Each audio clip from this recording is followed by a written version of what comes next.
Vielleicht habt ihr beim Einkaufen im Supermarkt ja schon mal dieses Label hier gesehen, der Nutri-Score. Er ist simpel, intuitiv und hilft immer die richtige Lebensmittelauswahl zu treffen. Aber halt, warum ist dieses Olivenöl schlechter bewertet als diese Tiefkühlpizza? What? Irgendwas kann da doch nicht stimmen. Also habe ich es mir zur Aufgabe gemacht, hinter die Kulissen des Nutri-Scores zu blicken. Ist der Nutri-Score wirklich ein hilfreiches Tool oder ist das gesamte Konzept von Anfang an zum Scheitern verurteilt gewesen? Lasst uns anfangen. Beim Nutri-Score handelt es sich um ein freiwilliges Label auf der Vorderseite von Lebensmittelverpackungen mit einer 5-stufigen Skala von A bis E. Diese bewertet die Nährstoffzusammensetzung eines Lebensmittels. Das System ist relativ simpel. Man bekommt nämlich Pluspunkte für negative Nährstoffe wie Salz, Zucker oder gesättigte Fettsäuren. Diese können aber wieder ausgeglichen werden, indem man positive Nährstoffe in dem Produkt hat, wie zum Beispiel eben Protein oder Ballaststoffe. Das hier sind alle Nährstoffe, die der Nutri-Score berücksichtigt. Am Ende ergibt das eine Gesamtpunktzahl, welche ausschlaggebend dafür ist, was für einen Buchstaben man bekommt. Wenn ein Hersteller sich einmal dazu entschieden hat, den Nutri-Score zu verwenden, dann muss er dementsprechend auch alle seine Produkte damit kennzeichnen. Alles schön und gut, hört sich nach einem relativ ausgeklügelten System an. Allerdings hat der Nutri-Score in der Vergangenheit schon das ein oder andere Mal Kritik abbekommen. Die Formel war lückenhaft, man konnte viel zu leicht an der Rezeptur schrauben und damit bessere Bewertungen bekommen und vieles mehr. Also musste dringend eine Änderung her. Und diese kam tatsächlich auch Ende 2023.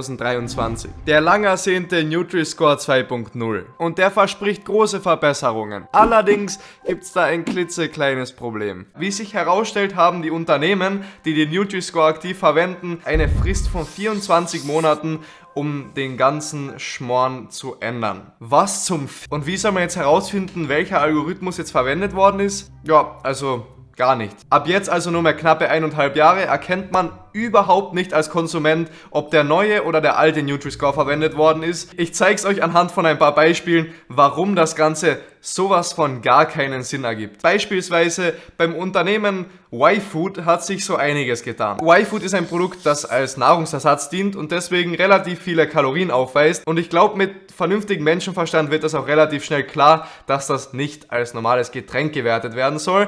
Aber nein, der Nutri-Score denkt sich, Y-Food zählt ab jetzt als Getränk und bekommt deshalb die Bewertung D. Grund dafür sind genau genommen 2 Änderungen im Algorithmus. Erstens, wie gesagt, wird es ab sofort als Getränk gesehen, bei dem der Maßstab für eine A-Bewertung nichts Geringeres als Wasser ist. Und zweitens, weil Y-Food Süßstoff verwendet und das ab sofort ebenfalls negativ bewertet wird. Nehmen wir ein anderes Beispiel. Nesquik Schokopops. Ihr kennt die noch von eurer Kindheit wahrscheinlich.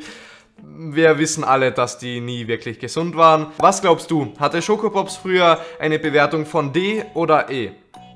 Das war eine Fangfrage. Die richtige Antwort lautet A. Mit dem neuen Algorithmus bekommt Schokopops zumindest ein C. Aber da die nächsten 1,5 Jahre nichts geändert werden muss, lässt sich Nestle schön Zeit, bis sie das Label ändern. Da ist Y-Food übrigens auch keine Ausnahme. Irgendwie auch kein Wunder, denn Y-Food gehört mittlerweile zu über 50% zu niemand geringerem als dem Nestle-Konzern. Ich war letztens im Urlaub im Supermarkt und was sah ich da? 2 Reihen voller Schokopops mit einer A-Bewertung. Was sonst? Und ich glaube, das sieht man ganz gut. Egal wie drastisch die Veränderung, bis 2026 checkt's eh keiner. Ich will auf eine Sache hinaus und zwar merkt ihr so langsam, das richtige Wort für den Nutri-Score ist willkürlich. Um nicht nur negative Sachen zu sagen, die Verbraucherzentralen äußern sich nämlich ziemlich positiv zu dem Update. Man soll das System nicht mehr so leicht überlisten können, indem man die Rezeptur ändert. Einige Kriterien wurden verschärft, andere wiederum wurden gelockert, wie zum Beispiel eben bei Pflanzenölen. Und glücklicherweise wurde die Anzahl von D- und E-Bewertungen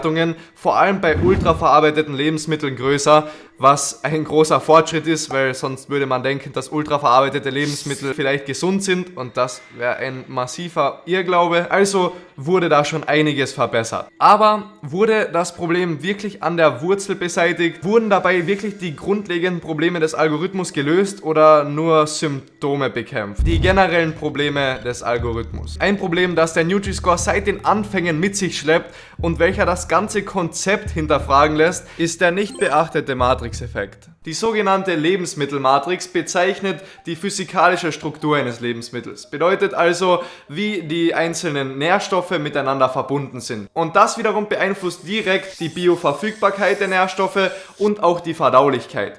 Warum das so wichtig ist? Weil es erhebliche Unterschiede in der gesundheitlichen Wirkung gibt. Ihr wisst bestimmt, dass gesättigte Fettsäuren die Übeltäter sind, also die man vor allem vermeiden sollte. Zumindest werden gesättigte Fettsäuren häufig als die schlechten Fette gesehen und deswegen verteufelt. Allerdings gibt's da einen Twist. Bei Milchprodukten sind die gesättigten Fettsäuren nicht mit einem erhöhten kardiovaskulären Risiko verbunden. Das ergaben zumindest große Übersichtsarbeiten. Obwohl es der gleiche Nährstoff ist, der in Tiefkühlprodukten und in Big Macs vorkommt, die absolut nicht gesund sind. Das bedeutet, dass gesättigte Fettsäuren nicht zwingend ungesund sind und deshalb negativ bewertet werden müssen. Das hängt nämlich stark davon ab, in welchen Lebensmitteln der Nährstoff enthalten ist. Leider stößt der Nutri-Score hier auf seine Grenzen, denn er beachtet wirklich nur die einzelnen Nährstoffe und nicht das große Ganze. Ultraverarbeitete Lebensmittel wie Süßigkeiten, bestimmte Müslisorten oder auch Tiefkühlprodukte werden nicht extra gekennzeichnet. Und vor allem, wenn dann eine hochverarbeitete Pizza ein A bekommt, erzeugt das ein komplett falsches Bild von dem, was wirklich gesund ist. Diese Studie hier sollte den Nutri-Score das erste Mal mit einer neuen Version ausprobieren, und zwar mit einem ästhetischen schwarzen Balken, der ultraverarbeitete Lebensmittel selbst kennzeichnet und damit den Konsumenten ermöglichen würde, dass man diese beiden Dimensionen von Lebensmitteln endlich mal voneinander unterscheiden kann. Also quasi eine Fusion aus dem herkömmlichen Nutri-Score und der Nova-Kennzeichnung. Das wurde leider aber nach wie vor vom Nutri-Score nicht umgesetzt.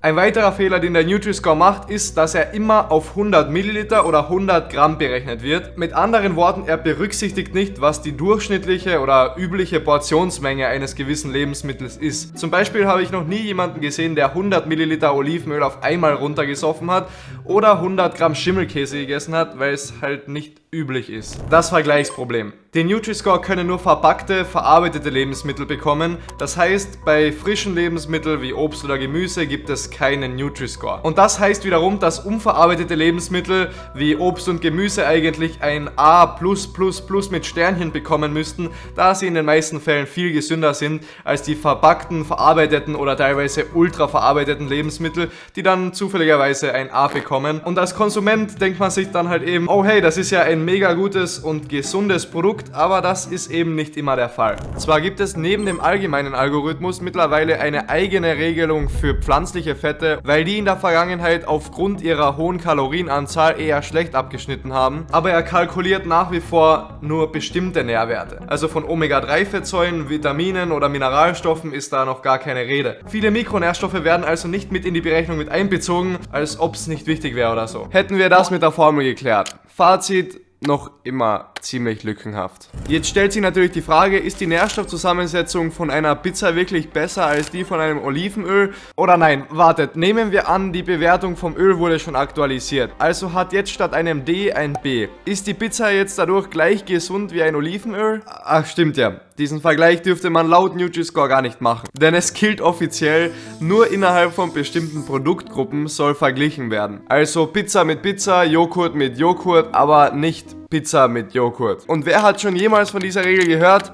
Genau, niemand. Viele Menschen missinterpretieren den Nutri-Score. Das hat diese Umfrage hier gezeigt. Den wenigsten ist bewusst, dass der Nutri-Score nicht angibt, wie gesund das Lebensmittel ist, sondern lediglich das Produkt mit anderen Herstellern vergleicht, die ähnliche Produkte verkaufen. Außerdem berücksichtigt er weder Gentechnik noch biologischen Anbau oder Nachhaltigkeit. Klar ist es dann irreführend. Und als ob das alles nicht genug wäre, habe ich natürlich noch ein Ass im Ärmel. Kommen wir endlich zum spektakulären Finale dieses Videos. Das war vielleicht ein klein wenig übertrieben. Obwohl es so scheint, dass die meisten Studienergebnisse den Nutri-Score positiv einschätzen, sind die allermeisten Studien, und jetzt haltet euch fest, vom Nutri-Score-Team selbst durchgeführt worden. Das hat diese Studie hier nämlich herausgefunden, welche den Nutri-Score etwas genauer unter die Lupe nahm. Die meisten Studien, die unabhängig vom Nutri-Score durchgeführt wurden, zeigten negative Ergebnisse. Kein Spaß, das ist wirklich so. Der Nutri-Score, der einfach, verständlich und vor allem intuitiv sein soll,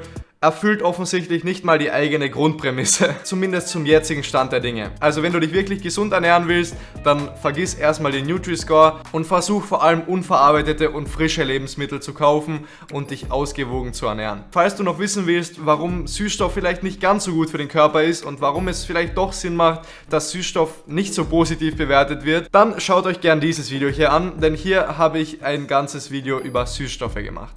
Wir sehen uns dort.